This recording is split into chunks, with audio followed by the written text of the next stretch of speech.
Selamat datang kembali di pembahasan mendalam kita. Hari ini kita mau fokus ke inti dari bab 4 materi sumber Anda. Judulnya cukup mendasar nih, mengidentifikasi siapa Anda. Tapi ini bukan soal identitas diri kita ya, melainkan siapa target spesifik yang mau kita jangkau. Tepat sekali, kan sumber ini panduan buat membangun personal brand yang bukan cuma dikenal, tapi benar-benar ngasih dampak gitu. Dan bab 4 ini langsung menancapkan fondasi yang penting banget. Ya, Karena kalau kita nggak jelas nih siapa yang dituju, ya. ya semua usaha kita bikin pesan, bikin produk, atau membangun pengaruh, bisa jadi kayak, nembak dalam gilak aja gitu. Bisa kena, bisa enggak ya. Mungkin kena sesuatu, tapi ya kemungkinan besar bukan target yang kita mau kan? Sayang usahanya. Bener. Nah, buat Anda yang lagi dengerin, kenapa sih ini penting banget? Sumber ini bilang, kalau paham siapa audiens spesifik kita, itu kunci biar pesan kita nggak cuma nyampe, tapi juga klik gitu, mengena. Efisiensi juga ya jadinya, energi kita nggak kebuang percuma. Betul, jadi kita bisa curahkan ke tempat yang paling ngasih hasil. Ini bukan taktik biasa loh, tapi strategi inti. Kita bicara soal kekuatan, spesifisitas yang radikal. Karena kan diulang-ulang terus ya di sumber ini, reputasi itu kan hasil nyata yang kita kasih dikali jangkauan kita. Results kali reach sama dengan reputation. Nah, itu rumusnya. Tapi jangkauan luas tanpa target itu, ya ibaratnya kayak nyiram satu kebun pakai selang dedek. Ngarep satu bunga tertentu bakal subur banget. Padahal kan lebih efektif kalau pakai penyiram yang pas ke bunga itu aja. Oke, analogi yang bagus. Mari kita bedah lebih dalam deh. Sumber ini nggak cuma ngasih tahu kalau spesifik itu penting, tapi juga nunjukin kenapa kok rasanya susah dan apa akibatnya kalau kita abaikan. Ada cerita personal yang lumayan ngena di awal bab ini kan? Iya, kisah salah satu penulisnya, Rory Vaden. Waktu dia mau coba dapat kontrak buku pertamanya, ini bukan sekedar cerita lucu-lucuan ya, tapi ilustrasi nyata tentang risikonya. Betul, sumber cerita perjuangannya ngontak banyak agen literatur. Terus ada satu, Nena namanya, ngasih penolakan yang, sakit sih pasti. Tapi jadi pelajaran penting. Ingat nggak alasannya apa? Jelas banget, si Nena ini bilang platform Rory belum cukup gede. Dan yang lebih penting, jangkauannya tuh nggak cukup fokus. Belum jelas siapa sebenarnya yang mau Rory layani lewat bukunya. Terus kalimat temetut Nena yang dikutip di sumber itu, kami nggak akan pernah bisa kerja sama orang kayak Anda. Wah, pasti nusuk banget itu rasanya. Ya kebayang sih. Dengar gitu setelah kerja keras bertahun-tahun, pasti rasanya down banget. Tapi pelajaran utamanya apa nih menurut sumber? Bukan cuma soal platform besar aja kan? Bukan sekadar ukuran, betul. Poin krusialnya gini, kalau audiens target kita nggak jelas, nggak terdefinisi, dan nggak ada bukti kita bisa nyambung dan beresonansi sama mereka, Gimana? ya susah banget buat meyakinkan pihak lain soal nilai kita. Mau itu agen, penerbit, investor, klien, bahkan mungkin calon karyawan. Kita kelihatan terlalu umum, terlalu nyebar kemana-mana. Pesan kita kayak nggak punya alamat tujuan yang jelas gitu. Jadi ini masalahnya nggak cuma buat penulis ya, tapi buat siapa aja yang coba bangun pengaruh, bisnis, atau bahkan karir di bidang apapun. Rasanya diabaikan. Pesan kita hilang aja gitu di tengah kebisingan informasi.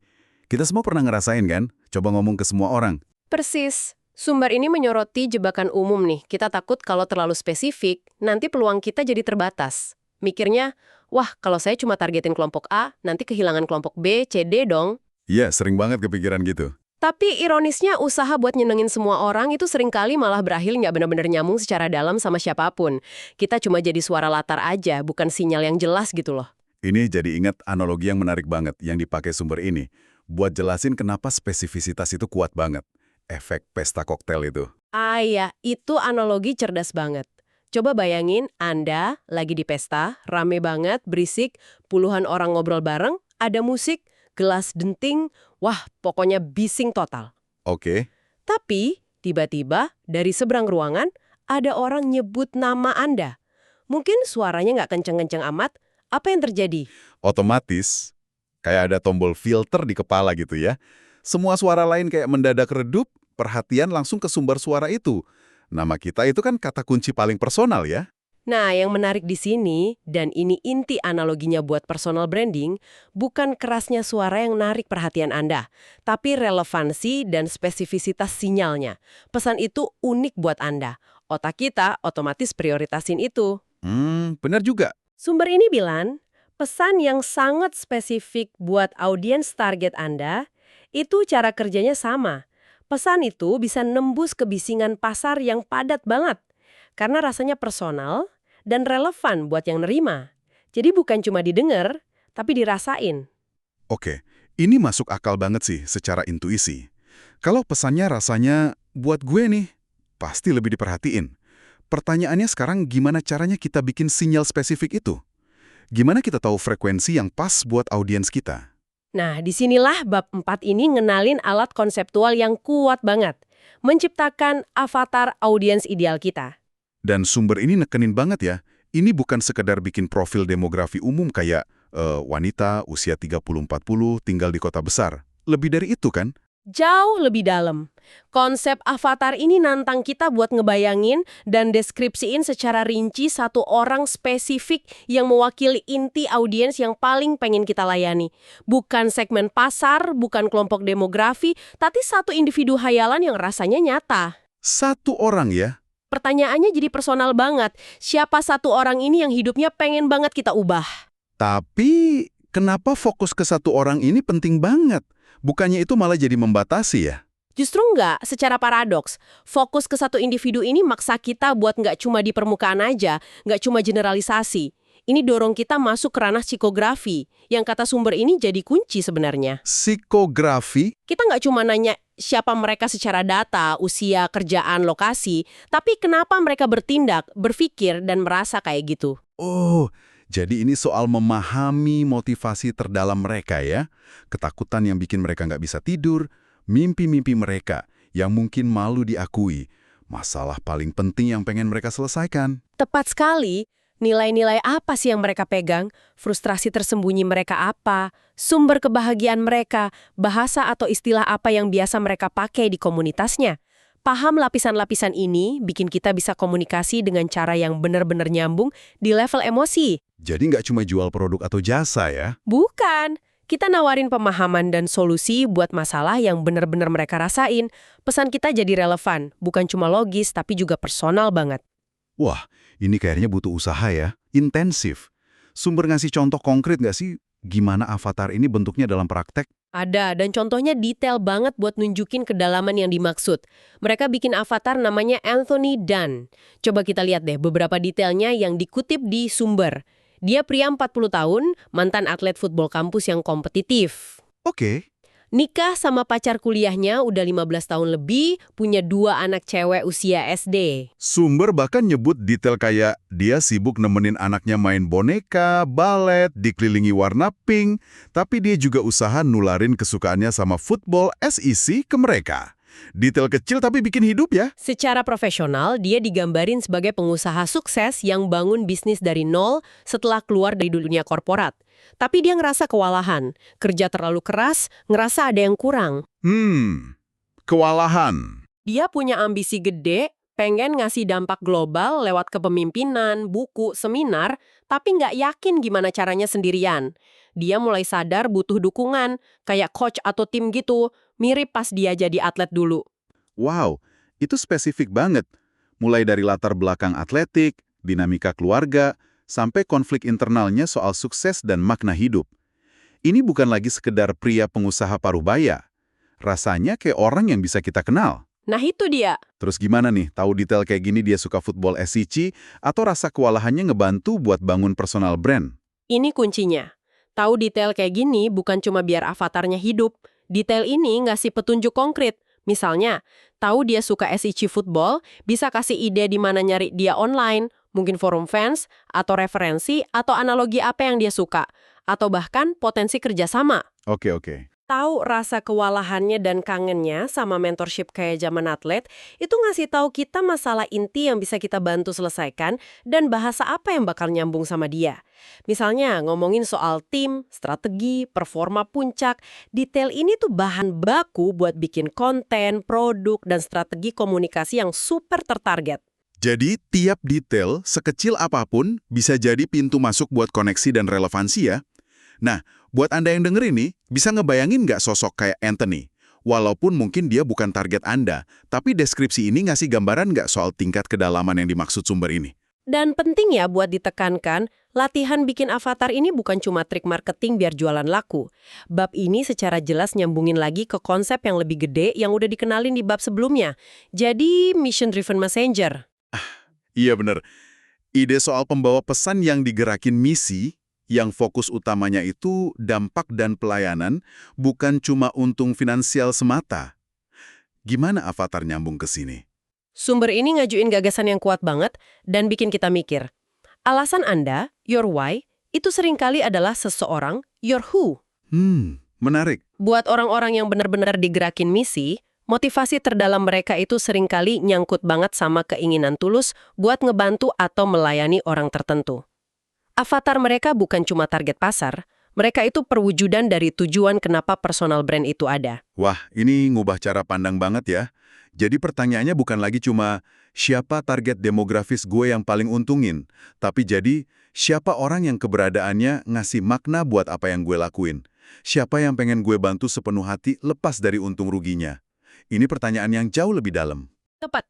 Ini dorong refleksi yang lebih dalam lagi. Siapa orang yang perjuangannya kita pahami? Siapa yang transformasinya bakal jadi kepuasan terbesar kita? Nemuin jawaban ini nggak cuma memperjelas target kita, tapi juga nyalain api motivasi dari dalam diri yang jauh lebih awet daripada cuma ngejar angka bisnis. Dan ngomongin soal nemuin siapa ini, sumber ini juga nawarin wawasan menarik yang rasanya kayak jalan pintas gitu ya. Sebuah pola yang sering muncul. Iya, ini salah satu ide yang paling sering dikutip dan paling kena dari buku ini. Kuat banget.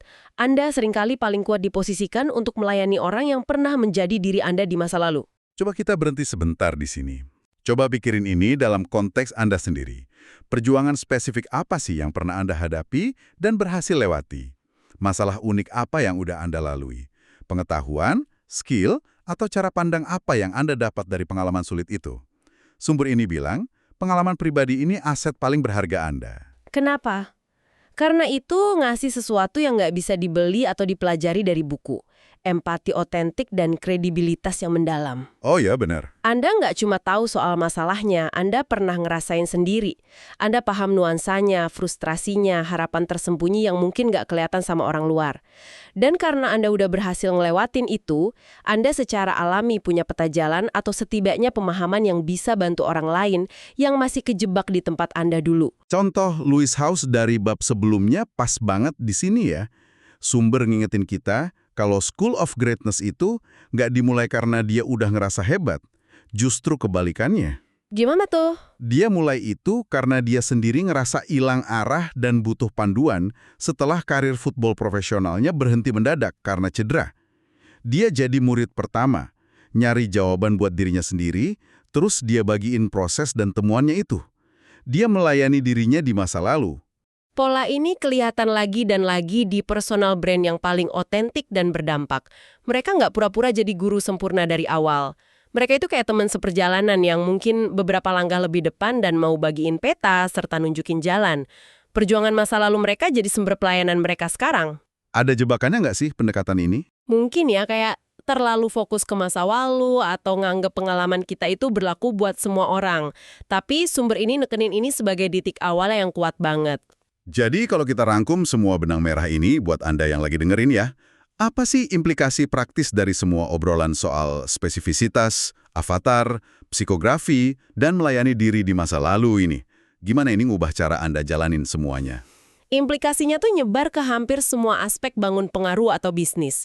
Pas Anda udah jelas banget, kayak laser gitu, soal siapa avatar Anda, wah banyak banget keputusan strategis yang tadinya bikin bingung jadi jauh lebih gampang dan efektif.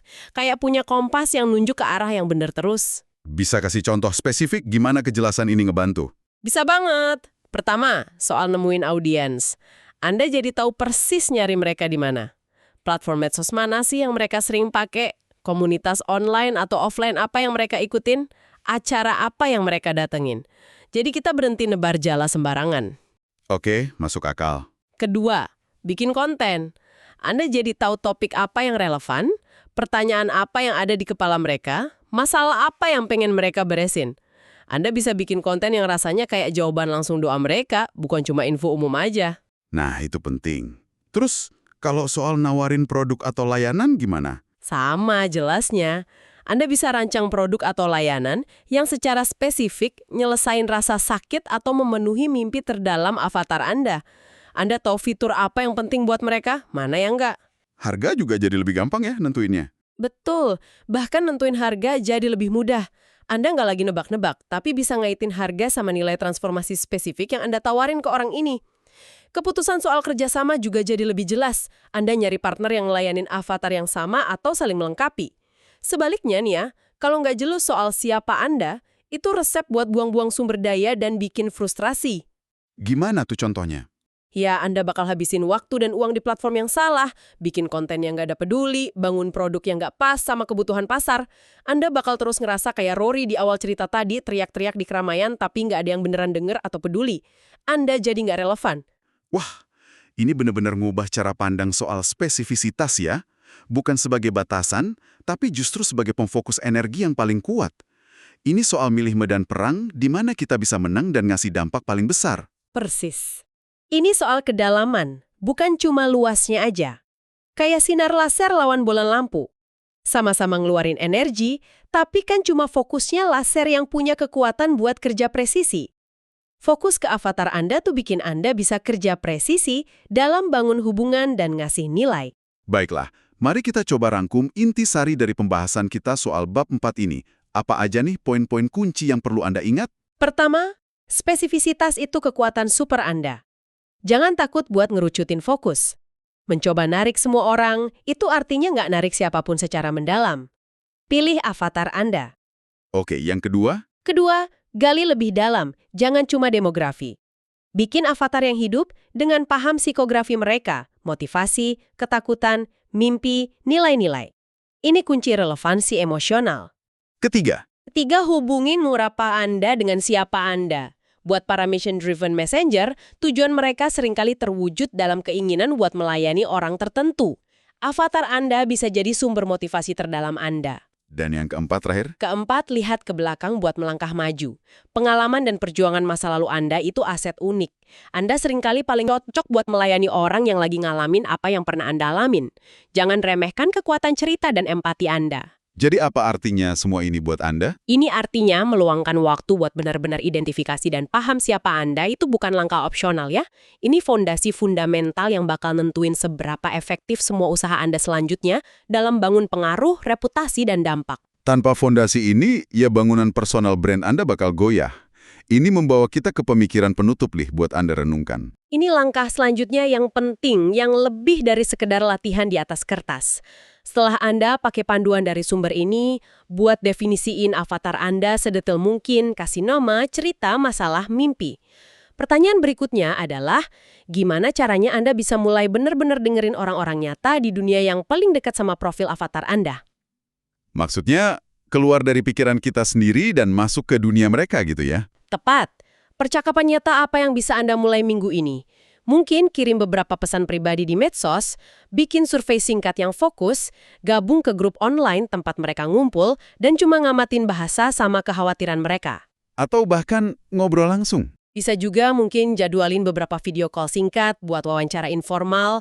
Intinya, gimana Anda bisa aktif cari cara buat validasi, memperkaya, dan memperdalam pemahaman Anda soal avatar Anda. Lebih dari sekedar asumsi Anda sendiri dan apa yang tertulis di sumber ini lewat interaksi manusia yang sesungguhnya. Itu jembatan penting ya, dari teori ke praktek, dari nulis di kertas, jadi paham di dunia nyata. Tantangan yang berharga nih. Karena pemahaman yang paling kuat dan nuansa yang paling berharga itu seringkali datang bukan dari analisis kita sendiri, tapi dari kemauan buat benar-benar dengerin orang yang pengen kita layani. Baiklah, itu dia pembahasan mendalam kita tentang bab 4, mengidentifikasi siapa Anda. Semoga ini ngasih kejernihan, fokus, dan mungkin beberapa percikan inspirasi ya, pas Anda nentuin ke siapa Anda mau mendedikasikan pengaruh Anda. Terima kasih sudah menyimak, sampai jumpa di pembahasan materi Anda selanjutnya.